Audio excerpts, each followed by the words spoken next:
Shri Venkateswara gold తాకట్టులో ఉన్న మీ బంగారాన్ని విడిపించి కొనబడును.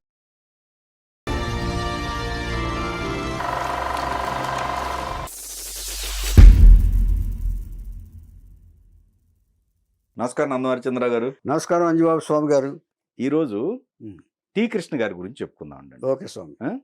ఆయన ప్రతి సినిమా కూడా సమాజానికి ఉపయోగపడే సినిమాలు తీశారు. అవునండి, అవునండి. ఇప్పుడు ఎంటర్టైన్మెంట్లో ఇవ్వచ్చు ఎంటర్టైన్మెంట్, కానీ ఏదో ఒకటి చెప్దాం సమాజానికి చాలా కరెక్ట్ అని చెప్పిన దర్శకుల్లో టి కృష్ణ గారు ఒకళ్ళు. ఆయన ఒకళ్ళు. ఆ తర్వాత నారాయణమూర్తి వాళ్ళు వస్తారు. అవును, వేరే విషయం. అవును, అవును. తర్వాత కరెక్ట్ అండి. ఆయన తొట్టెంపూడి కృష్ణ గారు, గోపీచంద్ గారు ఫాదరు హీరోగా. ఆయన చూడకుండానే ఆయన వెళ్ళిపోయాడు పాపం. కొడుకుని చూద్దాం అనుకున్నాడు, చూడకుండానే ఆయన వెళ్ళిపోవాల్సి వచ్చింది ఆ కాలం. ఇచ్చేతంటే మంచి వాళ్ళు ఎప్పుడు కూడా దేవుడు పిలిపించుకుంటాడంటారు కదా, అలాగా భావిస్తాను నేను. అభ్యుదయ భావాలున్న దర్శకుడు ఆయన. స్టూడెంట్ లైఫ్ నుంచి ఆయనకు అభ్యుదయ భావాలు ఎక్కువ. తర్వాత సందేశాత్మక చిత్రాలు తీసే ధైర్యం ఎక్కువ ఆయనకి. దేశానికి కానీ రాష్ట్రానికి కానీ సమాజానికి కానీ మీరు అన్నట్టు ఉపయోగపడాలనేది ఆయన ధ్యేయం. ఇంకొకటి అనుకునే ప్రసక్తి లేదు. విజయశాంతి గారి కెరీర్కి కేర్ టేకర్ ఆయన. ఆవిడతోనే ఎక్కువ సంచలనాత్మక చిత్రాలు తీశారు ఆయన. ఏమండి, తర్వాత ఇక వాట్ నాట్ అన్నీ ఆయన తీసిన చిత్రాలన్నీ కూడా ఒక చిత్రం తీస్తుండగా ఆయనకి జబ్బు వచ్చిందని తెలిసి కూడా ఆ జబ్బుతోటే ఆయన డైరెక్ట్ చేసి సినిమా ఫినిష్ చేశాడు. రేపటి పౌరులు అనే సినిమా. ఓకే. రేపటి పౌరులో చేస్తుండగానే ఆయన డిటెక్ట్ అయింది. ఓకే. కానీ దాంతోనే ఆయన కుర్చీలో కూర్చుని చిత్రాన్ని ఫినిష్ చేశాడు. ఏంటంటే తన ఆయువు అది, తన ప్రాణంలాగా భావిస్తాడు సినిమాని, ఇలాంటి సినిమాల్ని ఎస్పెషల్లీ. రైట్. అంచేత ఆయనకి ఇచ్చేస్తూ మొదలదు. ఓకే. మన తొట్టెంపూడి కృష్ణ గారు, తొట్టెంపూడి వెంకట సుబ్బయ్య రత్తమ్మ దంపతులకు 1950లో కాగుటూరు పాలెంలో జన్మించారు ఆయన. కాగుటూరు పాలెం అదే ఒంగోలు దగ్గర ఎక్కడో ఉందనుకుంటా, కాగుటూరు పాలెం. ఆ పక్కనే త్రోవగుంట పాలెంలో నవభారత బాబురావు, ఇది పోకూరు బాబురావు గారు జన్మించారు. కాగుటూరు పాలెం ఇటు అటుంటే ఇటు త్రోవగుంటపాలెం ఇటేటా ఉంటుంది. పోకూరు బాబురావు గారు కూడా, ఆయన కూడా అన్ని ఇలాంటి చిత్రాలు తీశారు. టి కృష్ణ గారిని ఫస్ట్ ఎంకరేజ్ చేసింది కూడా ఆయనే. అందుకని కనెక్షన్ అక్కడ పెట్టాడు దేవుడు. అంటే దేవుడు ఊరికే కనెక్షన్, ఊరికే ఎవరినే ఊరికే పెట్టడం అంటారు చూసారా, దానికి ఉదాహరణ వీళ్ళ కాంబినేషన్. ఒక్కొక్కళ్ళకి ఒక కాంబినేషన్. మొన్న డివిఎస్ రాజు గారు చెప్పుకున్నప్పుడు రామారావు గారు కనెక్షన్ చేశారు చూసారా, అలాగా. వీళ్ళకి బాబురావు గారికి ఎలా పరిచయం ఏంటంటే కాలేజీలో చదివేటప్పుడు కమ్యూనిస్ట్ భావాలు ఎక్కువ ఆయనకి, ఎవరికి మన కృష్ణ గారికి. అలాగా చేస్తూ ఉండేవాడు. ఆ ఫ్రెండ్స్ కూడా అలాగే ఉండేవాడు. ఒకసారి బాబురావు గారు ఎర్ర చొక్కా వేసుకుని కాలేజీకి వచ్చాడు. వాళ్ళంతటా వాళ్ళు వచ్చి పరిచయం చేసుకున్నారు ఈయనతోటి.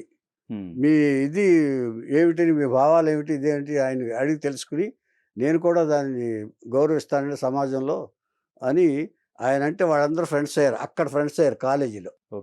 కాలేజీలో ఫ్రెండ్స్ అయ్యి ఏం చేశారు, బొల్లిముంతు శివరామకృష్ణ గారని కమ్యూనిస్టు రచయిత, ఆయన కూడా పాపులరే.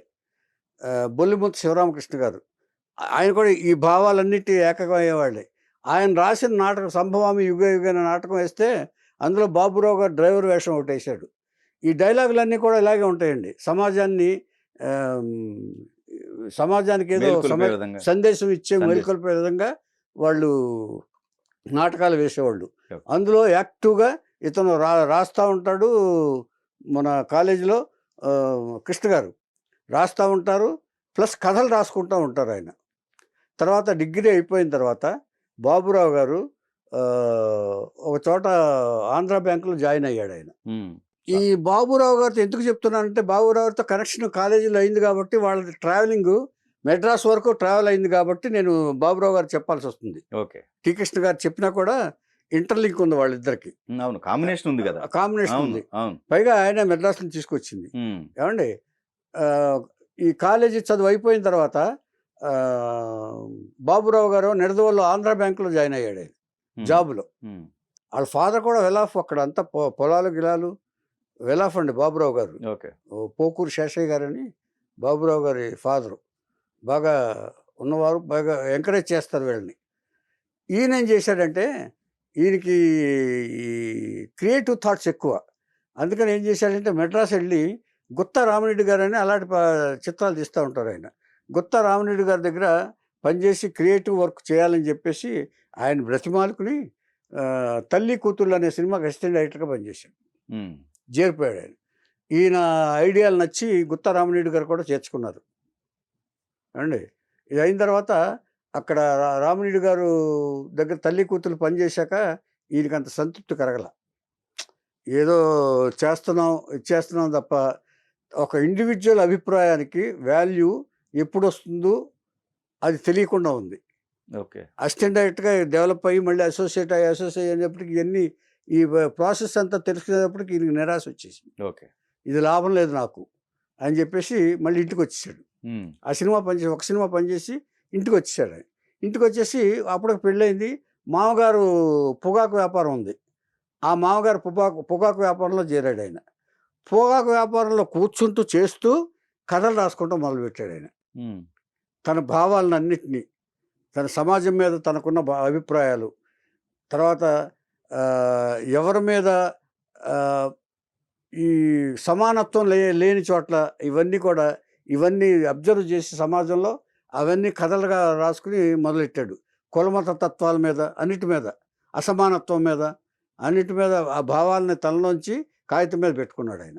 పెట్టుకున్న తర్వాత ఏం చేశాడంటే నిడదవోలులో బాబురావు గారు ఉన్నారు కదా, నిడదవోలు వ్యాపారం పని మీద, పొగాకు వ్యాపారం పని మీద నిడదవోలు వెళ్తూ ఉండవలసి వచ్చేది. అక్కడ అనేక ప్రాంతాలు తిరగాలి కదా. అప్పుడు అక్కడికి వెళ్ళినప్పుడల్లా బాబురావు గారు కథలు చెప్పేవాడు. ఈయన బాబురావు గారికి తన రాసుకున్న కథలన్నీ చెప్పేవాడు. బాబురావు గారు చాలా ఇంప్రెస్ అయ్యారు. కానీ ఆ ఇంప్రెస్ అయిన తర్వాత కానీ తను ఏం చేయడానికి పరిస్థితి లేదు. ఇప్పుడు ఒక డెసిషన్ తీసుకోవాలి. కానీ ఈయన విజన్, కృష్ణ గారి విజను, ఈయన కథ చెప్పే విధానం, ఆయన మైండ్లో ఎలాంటి భావాలు ఉన్నాయో అవన్నీ అతనికి బాగా నచ్చినాయి బాబురావు గారికి.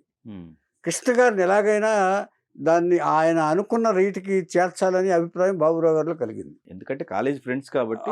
ఫ్రెండ్స్ను తర్వాత ఒకే భావాలండి. ఒకే భావాలు ఉంటే ఎంతకైనా వాళ్ళలోనండి అవి కూడా మ్యాచ్ అయినాయి.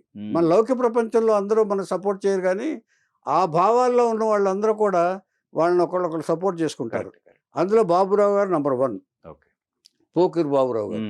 ఏమండి, ఒక ఇదైన తర్వాత ఈయన కథల్లో బాగా ఎసెన్స్ ఉన్నదని చెప్పేసి అప్పుడు ఎలాగైనా తనే సినిమా తీయాలని చెప్పేసి తండ్రి దగ్గరికి వెళ్ళి చెప్పాడు.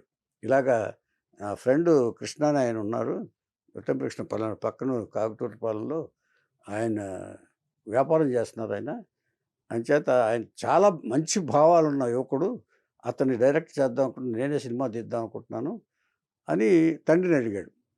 అని ఒక 40,000 తీసుకున్నాడు ఆయన. అప్పట్లో ఇనిషియల్ క్యాపిటల్ 40,000 తీసుకుని మెడ్రాస్ తీసుకొచ్చాడు. కృష్ణ వచ్చాడు. మెడ్రాస్ తీసుకొచ్చిన తర్వాత ఒక ఆఫీస్ అది తీసి, తర్వాత నేటి భారతం అని ఒక పార్ట్నర్షిప్, కృష్ణ గారు ఈయన పార్ట్నర్షిప్, ఆయన కూడా వ్యాపారస్తుడేగా, కృష్ణ గారు కూడా పార్ట్నరే ఇందులో. నేటి భారతం అని మొదలుపెట్టారు.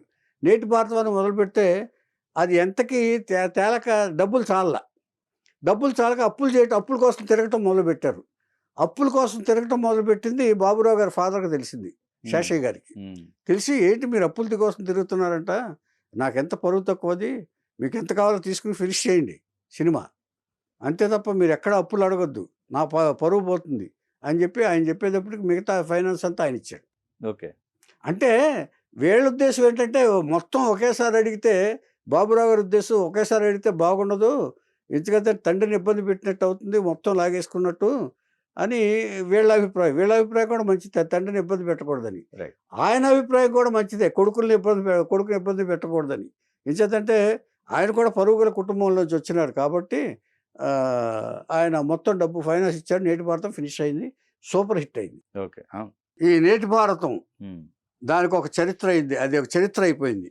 ఎందుకంటే అందరికీ కూడా ఇదేంటి కొత్త దర్శకుడు వచ్చాడు, ఈయన నేటి భారతం ఇంత బాగా తీశాడు, విజయశాంతిగా అంత మంచి క్యారెక్టర్ ఇచ్చారు అని చెప్పేసి పెద్ద టాక్ ఆఫ్ ది ఇండస్ట్రీ అయింది. దానికి నంది అవార్డు వచ్చింది. టీ కృష్ణకి ఉత్తమ దర్శకుడు, ద్వితీయ ఉత్తమ చిత్రంగా ఆ సినిమా, శ్రీశ్రీ ఒక పాట రాశాడు, దానికి అవార్డు వచ్చింది. సో 3 అవార్డులు ఫస్ట్ టైము తీసిన దర్శకుడికి అవార్డు రావడం అనేది మంచిది. ఉమ్, సో బ్రాండ్ వీళ్ళిద్దరికి, బాబురావు గారికి టి కృష్ణ గారికి ఒక బ్రాండ్ ఏర్పడింది. వీళ్ళు ఇలాంటి అభ్యుదయ చిత్రాలు తీస్తారు అనే బ్రాండు అక్కడ ఏర్పడింది. అక్కడ ఏర్పడిన తర్వాత వీళ్ళు మళ్ళీ అదే బ్యానర్లో మళ్ళీ సినిమా తీసి దేశంలో దొంగలు పడ్డారు. టైటిల్ చూడండి అసలు, ఆ, నేటి భారతం నేటి దేశంలో భారతం, దొంగలు. దేశంలో దొంగలు పడ్డారు. ఈయన అన్ని సమాజమేనండి వాళ్ళకి. సమాజ ఆ ఇద్దరు కూడా అండి. ప్రక్షాళన చేయటమే, అంతే, ఇద్దరు. సమాజ ప్రక్షాళనే వాళ్ళ జయం. అటు కృష్ణ గారు గాని ఇటు బాబురావు గారు గాని అవును, ఇద్దరికిద్దరే. ఎలా కలిసిందో చూడండి వాళ్ళు. అదే అదే, ఏమండి ఉమ్, ఆ తర్వాత వాళ్ళ కాంబినేషన్కి అసలు జోహార్లు అన్నారు అందరు మొత్తం. అవును అవును ఏమండి ఇక వాళ్ళని టచ్ చేసే పని లేదు. అవును. ఆ తర్వాత ఆయన అయిపోయిన తర్వాత ఒకసారి పాండి బజార్లో కృష్ణ గారు కూర్చుని తన అసిస్టెంట్స్ తోటి భోజనం చేస్తున్నారు. ఆ, భోజనం చేస్తూ ఒక తను అనుకున్న కథలు ఏయో చెప్తున్నాడు ఆయన, పాయింట్లు వస్తే చెప్తున్నాడు ఆయన. ఆ వెనకాల ఒక ఆయన వింటున్నాడు, ఈయన అబ్జర్వ్ చేస్తున్నాడు. అంటే ఒక్కొక్కరికి ఎక్కడ కనెక్షన్ అవుతాయో దీనికి ఒక ఉదాహరణ అనమాట. ఓకే. ఆ వెనకాల కూర్చుని భోజనం చేస్తూ ఒక్కసారిగా అలర్ట్ అవుతాం కదా మనం గట్టిగా మాట్లాడుకుంటుంటే. ఇప్పుడు రచయితలు ఎప్పుడు ఎలా చెప్తారంటేనండి, కొంచెం వాయిస్ పరిసరాలు గమనించకుండా వాయిస్ పెద్దగా చెప్తారు. ఆ, సో అది అట్రాక్ట్ అయింది ఆయనకి. ఆయన భావాలు నచ్చినాయి బాగా, ఆయన ఐడియాలు నచ్చినాయి, ఆ కథలో ఉన్న పాయింట్లు బాగా నచ్చినాయి. బాగా నచ్చితే తను పరిచయం చేసుకున్నాడు. ఆయన అట్లూరు రామారావు గారు. ఓ ఓకే. ఆ, అట్లూరు రామారావు గారు తీసుకుని, ఒకసారి మీరు నాతో వస్తారా రేపు, రామోజీరావు గారిని కలుద్దాం అని చెప్పి ఆయన తీసుకెళ్ళారు. తీసుకెళ్ళిన తర్వాత రామోజీరావు గారు పరిచయం చేసి, ముందే ఆయన ఇంట్రడక్షన్ చెప్పేశాడు. ఆయన చెప్పేసిన తర్వాత, సరే మీరు మీ భావాలు నాకు నచ్చినాయి బాగా, అంచేత నేను ఈ రిపోర్టర్స్ ద్వారా నేను ఈ రాజకీయ గుండాయిజం పెరిగిపోయింది, అంచేత మీకు కరెక్ట్ అయిన సబ్జెక్ట్ అది అవుతుంది. ఆ రిపోర్టర్స్ తోటి నేను ఎక్కడెక్కడ ఏమిటి ఉన్నాయని నేను సేకరించి మీకు సప్లై చేస్తాను, దాన్ని మీరు కథగా అల్లుకుని మీరు తీసుకోండి అని చెప్పి ఆయన రామోజీరావు గారు ఫిక్స్ చేశారు. ఆ సినిమా ప్రతిఘటన. ఏమండి అందులో దాని గురించి చెప్పాం మనం. అవును, విజయశాంతి గారికి ఆ పాటలో అవును, మర్మస్థానం కాదు జన్మస్థానం, జన్మస్థానం. కాలేజీ స్టూడెంట్స్ ఎలా బిహేవ్ చేస్తారు, రాజకీయ గుండాలు ఆయన వస్త్రాపహరణం చేయటం వీధిలో, అవును, ఇవన్నిటిని రాజకీయ గుండా అనే పదం ఉపయోగించింది ఫస్ట్ ఆ సినిమాలోని. బ్యాక్ టు బ్యాక్ విజయశాంతి గారికి ఎంత మంచి సినిమాలు, మంచి సినిమాలను అసలు ఆవిడ అసలు బ్రహ్మాండమైన కెరీర్ వచ్చేసింది విజయశాంతి గారికి. ఒక ఇండివిజువల్ హీరోయిన్ గా కెరీర్ వచ్చింది ఈయన సినిమాలో. అవును. ఇప్పుడు కులమతాల మీద ఈయనకి సినిమా తీయాలనిపించింది, కానీ కొత్త వాళ్ళతో తీయాలని అనిపించలే. ఆయన ఎన్నుకున్నది శోభనబాబు గారిని. దేవాలయం అనే సినిమా. అంటే ఈ కులమతాల పేర్లు చెప్పి దేవాలయంలోకి అనుమతించకపోవటం, వాళ్ళని వివక్ష చూపించడం, వాళ్ళని కొంచెం తక్కువ కులం వాళ్ళు ఉంటే వాళ్ళని ఏసడించుకోవటం, అసహించుకోవటం, వీటన్నిటి మీద ఆయన ఎక్కుపెట్టాడు బాణం. శ్రీకృష్ణ గారు ఎక్కుపెట్టి దేవాలయం అనే సినిమా తీశాడు ఆయన. ఒక మంచి పాట కూడా ఉంది.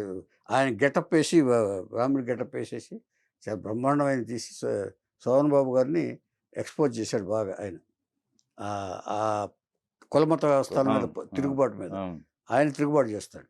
ఏమండి ఇది అయిన తర్వాత ఇప్పుడు రేపటి పౌరులను మొదలుపెట్టాడు ఆయన. రేపటి పౌరులను మొదలుపెట్టిన తర్వాత ఇక్కడ ఆయనకి ఏమైందంటే దురదృష్టవశాత్తు క్యాన్సర్ అటాక్ అయింది, డిటెక్ట్ అయింది. ఓకే. డిటెక్ట్ అయిన తర్వాత కొంతకాలం బ్రేక్ చేంజ్ చేశాడంటే ఆయన ఫారెన్ వెళ్ళాడు. ఆయన విదేశాలకు వెళ్ళి ఒకసారి చెక్ చేయించుకుంటే మళ్ళీ రమ్మన్నారు. మళ్ళీ రమ్మంటే అప్పుడు వచ్చేసి సినిమా ఫినిష్ చేశాడు ఆయన. ఓకే. క్యాన్సర్కి ఆయన సలహాలు తీసుకుని, డాక్టర్ సలహాలు తీసుకుని, మెడిసిన్స్ అవి తీసుకుని, ఇవి ఉంటాయి కదా వాళ్ళు చేసిన ట్రీట్మెంట్లు అవి తీసుకుని వచ్చారు ఆయన. వచ్చి రేపటి పౌరులు ఫినిష్ చేశారు మొత్తానికి. రేపటి పౌరులు ఫినిష్ చేసిన తర్వాత ఇప్పుడు మళ్ళీ చెకప్కి వెళ్ళాలి. చెకప్కి వెళ్ళాలంటే ఈ ఫినిష్ చేసి మొత్తం అన్ని పోస్ట్ ప్రొడక్షన్ అప్పచెప్పేసి మళ్ళీ ఫారెన్ వెళ్ళాడు ఈయన. ఫారెన్ వెళ్ళి ఎయిర్పోర్ట్లో దిగాడు. దిగితే ఇమ్మీడియట్గా ఫోన్ వచ్చింది, తండ్రి చనిపోయాడని. ట్రీట్మెంట్ చేయించుకుంటే బతికేవాడేమో. ఓకే. చూడండి విధి వైపరీత్యం అంటే ఎలా ఉంటుందో. అంచేత తండ్రి చావు ఇమ్మీడియట్గా అక్కడి నుంచే ఎయిర్పోర్ట్ నుంచే ఫ్లైట్లో వెనక్కి వచ్చేసాడు ఆయన. ఓకే. వెనక్కి వచ్చారు, తండ్రి అంత్యక్రియలు పోశారు. 10వ రోజు 11వ రోజు అయింది, ఈయన చచ్చిపోయాడు టి కృష్ణ గారు. వచ్చిన 10 రోజులకి 86 అక్టోబరు. Okay okay. అంటే 83లో ఆయన దర్శకత్వం వహించారు ఆయన ఫస్ట్ సినిమా. అక్కడి నుంచి 86 వరకు ఈ సినిమాలన్నీ తీశారు. 86 అక్టోబర్లో ఆయన ఈ క్యాన్సర్ తోటి సివియర్ అయిపోయి ఇక దాన్ని తట్టుకోలేకపోయాడు. నిజంగా మనకు అంటా ఉంటారు, గంగి గోవు పాలు గరిటెడైన గరిటె చాలా కరెక్ట్ అండి, కరెక్ట్. అలాంటి వ్యక్తేనండి ఆయన. అదో పైగా తన బేస్ ఏమిటనేది, తన అభిప్రాయాన్ని, తన మనసును ఎప్పుడు కూడా పొల్యూట్ చేసుకోవాలా. ఈ కమర్షియల్ సైడ్కి వెళ్ళాల ఆయన. కమర్షియల్కి వెళ్ళుంటే వేరే విధంగా ఉండేదేమో ఆయన. అయితే సమాజానికి ఈయన వల్ల ఎన్నో సినిమాలు వచ్చాయి, అన్ని బాధ్యతలు. ఇప్పుడు సోషల్ మీడియాలో చెప్తున్నారు చూసారా, వీటన్నిటికంటే పవర్ఫుల్ మీడియా ఆయన స్టార్ట్ చేశాడు. ఆయన పవర్ఫుల్ ఈ సమాజంలో ఉన్న సమస్యలు కరెక్ట్.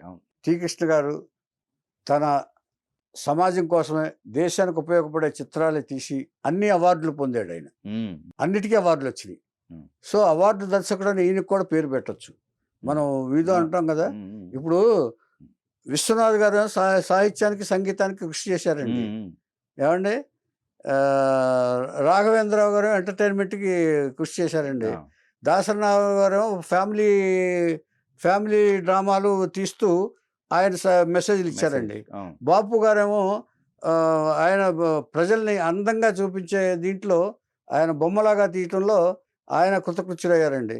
సో ఒక్కో డైరెక్టర్కి ఒక్కొక్క విధానంలో ఇది ఉంది. అయితే కృష్ణ గారు సమాజ సమస్యల్ని వాళ్ళు డీల్ చేసి వాళ్ళకి పరిష్కారం కూడా చూపించాడు ఆయన. ఇక్కడ చూడండి, విధి ఫాదర్ చనిపోయారు, ఇక్కడికి రావటం, ఆయన చనిపోవటం, ఆయన వచ్చి ఇప్పుడు వచ్చిన 10 రోజులకే ఇదైపోయిందంటే వెంటనే చావులేక ఆడి కుటుంబానికి. అంతే కదండి. తర్వాత పిల్లలు ఇద్దరు గోపిచంద్ అన్నయ్య కూడా హీరో గోపిచంద్ రష్యాలో చదివించారు కృష్ణ గారు. ఎక్కడ చదివించారు అనుకున్నారు? మళ్ళీ ఈ భావాలను గౌరవించే రష్యాలో. ఓకే ఓకే, అక్కడ చదివించారు ఆయన్ని. చైనా కూడా సేమ్ కదండి? చైనా కాదండి, ఉండదా? రష్యా.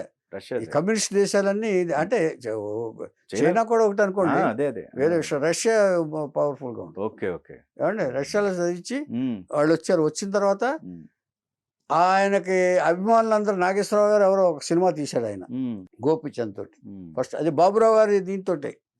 తర్వాత ఈయన బాబురావు గారు కొంతకాలం అసలు డిప్రెషన్లోకి వెళ్ళిపోయి అసలు సినిమా అనే మాట ఎత్తట్లేదు. అప్పుడు ఏం చేశారంటే పరిచూత్ బ్రదర్స్ వెళ్ళి, చాలామంది శ్రేయోభిలాషులు వెళ్ళి, నువ్వు ఇలా ఉంటే కరెక్ట్ కాదు, ఆయన ఆశయాన్ని నువ్వు అన్నీ నిలబెట్టాలి, నువ్వు ఆయన అలా తీశారు కదా అని పరిచూత్ బ్రదర్స్ ముందు సినిమా తీశారు, ప్రజాస్వామ్యం అని. తర్వాత అన్న, ఎర్రోడు, ఈ సినిమాలన్నీ ఆ బ్యానర్లోనే వచ్చింది. ఆ బ్యానర్ కూడా ఈ తరం ఫిలిమ్స్ ఈ తరానికి. అంటే వాళ్ళు ఒకళ్ళనొకళ్ళు ఎంత గౌరవించుకున్నారు అనేది దీన్ని బట్టి అర్థమవుతుందండి. అంటే అలాగే ఉండాలి సార్ వాళ్ళు. అంచేత ఒక సహచరుని కోల్పోయిన బాధ బాబురావు గారిలో చాలా కాలం ఉండిపోయిందండి. చాలా కాలం నాకు సినిమాలు అక్కర్లేదన్న వైరాగ్యంలోకి వెళ్ళిపోయాడు ఆయన. కానీ ఇలాంటి నిర్మాతలు కావాలని చెప్పి పరిచూత్ బ్రదర్స్ కూడా ఆ భావాలు ఉన్నాడు కాబట్టి ఆయన కొంచెం ధైర్యం చెప్పి, నీకు మేమున్నాం, ఏం కావాలంటే నీకేం కావాలంటే అది చేసి పెడతాం అని చెప్పేసి ఆయన ఇచ్చేసారు. అలాగే వీళ్ళలాగా వేజాల సత్యనారాయణ అతను కూడా ఈ చదువులు మాకొద్దు అనే సినిమాలు తీశారండి. పిల్లలు అప్పటికి చిన్నపిల్లలు అయి ఉంటారు, చిన్నపిల్లలు అండి. అంటే చదువుకోవడానికి వెళ్ళినట్టున్నారు. గోపిచంద్ వాళ్ళు అన్నగారు వెళ్ళినట్టున్నాడు రష్యాకి. గోపిచంద్ కూడా ఇక్కడే చదివినట్టున్నారు ఆయన, మెడ్రాస్ లో. ఏముంది మరి పిల్లల భవిష్యత్తు? ఆయనేమో ఏజ్ కూడా ఎంత అప్పటికి అప్పుడు చనిపోయేటప్పుడు 36 సంవత్సరాలండి. 36. 50లో పుట్టారండి, 86లో అక్టోబర్లో పోయారండి ఆయన. Okay okay. Only 36 years. 36 years లో కూడా ఈ 3-4 సంవత్సరాలు అద్భుతమైన సినిమాలు తీశారు. అద్భుత సినిమాలు. విచిత్రం ఏంటంటే నాకు ఆయనతోటి థియేటర్లో నెక్స్ట్ నా ప్రొజెక్షన్ ఉంది. నా సినిమా, నాది ఫస్ట్ సినిమా ప్రొజెక్షన్. ఓకే. మధ్యాహ్నం ఏమో అయింది టి కృష్ణ గారిది. కృష్ణ గారిని నేను ఏమన్నానంటే ఆయన మీద గౌరవంతో, ఏమన్నా నెక్స్ట్ నా షో ఉంది మీరు చూస్తానంటే ప్లీజ్ అన్నాను. ఉమ్, సార్ నేను తర్వాత చూస్తాను సార్, కొంచెం టెన్షన్గా ఉంది సినిమాని అని వెళ్ళిపోయారు ఆయన. ఓకే ఓకే ఆయనతో నాకు పరిచయం అక్కడ అదే, అయింది. ఓకే ఓకే అంచేత మేమిద్దరం ఒకేసారి 83లో స్టార్ట్ అయ్యాం. ఓకే అదొక సింబల్ ఉంది మా ఇద్దరికి, ఆహా, మా ఓకే. ఇద్దరు కనెక్షన్. కాకపోతే ఆయన సక్సెస్ఫుల్ డైరెక్టర్, ఆ. మనం కాదు, అంతే తేడా. అయితే నిజం చెప్పుకోవాలండి అదే ఇది. అదే ఎందుకంటే ఒక బాధ్యత గల డైరెక్టర్ ఆయన. ఉమ్, ఆయన అంటే గౌరవం నాకు. ఆ.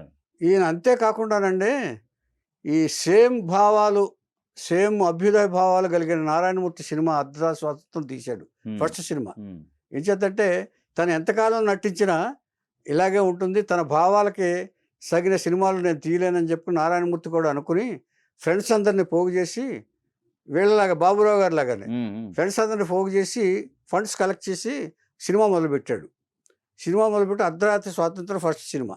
స్నేహ చిత్ర అని బ్యానర్ పెట్టాడు ఆయన, ఉమ్, అంటే ఫ్రెండ్స్ కాబట్టి. అదే అందులో తన భావానికి అనుగుణంగా ఉన్న శ్రీకృష్ణ గారికి అందులో వేషం వేయించాడు ఆయన, మంచి వేషం, ఓకే రెబలియన్ వేషం ఉమ్, ఉమ్, వేయించి అందులో యాక్టర్గా కూడా చేశారు ఈయన. ఓకే ఈ తర్వాత ఉమ్, ప్రతిఘటన తయారైన తర్వాత అండి మొత్తం సెన్సేషన్ అండి, పత్రికలన్నీ ఇది ఉమ్, వచ్చినాయి. ఉమ్, ఉమ్, ఒకళ్ళు ఏమి రాశారంటే, ఈ చిత్రంలో రక్తం ఏరులై ప్రవహించిన ప్రతి హృదయాన్ని కరిగించింది, ఉమ్, ధర్మం ఆవేశపడితే దుర్మార్గాన్ని అరికట్టుతుంది అని వాళ్ళు కామెంట్ చేశారండి. ఓకే ధర్మం ఆవేశపడితే దుర్మార్గాన్ని అరికట్టవచ్చు.